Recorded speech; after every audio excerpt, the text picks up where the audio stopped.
নারায়ণগঞ্জের ফতুল্লায় জেল থেকে মুক্তির 2 ঘন্টার মধ্যেই ইমন নামে এক যুবককে কুপিয়ে হত্যা করেছে দুর্বৃত্তরা। সোমবার রাত 8:30টার দিকে উপজেলার মাসদাই মিস্ত্রিবাগ এলাকায় এ ঘটনা ঘটে। নিহত ইমন মাসদাইয়ের ঘোষেরবাগ এলাকার ওমর খৈয়ামের ছেলে।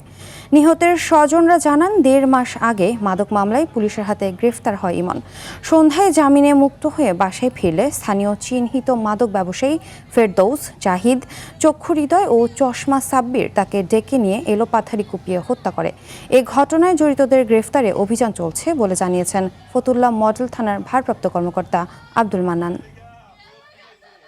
ফেরদৌসে ডাক্তার নিয়া ও কুবাইছে, জাহিদও কুবাইছে, চক্ষু হৃদয় কুবাইছে, বিল্লালের ছেলে হৃদয় কুবাইছে। ওই দুপুরে ধরাই নিছে পুলিশের বড় বিচয়া ভগবান গেছে এই লেগে ইমন আবার পাইছে রেবের সামনে এসে কি ইমন চিয়া আমাকে লগে ইমনে যাইতে চায় না স্যার আমার ওরা মাইরা লাগবে স্যার আমি যদি আপনাকে লগে যাই এই কাম হয়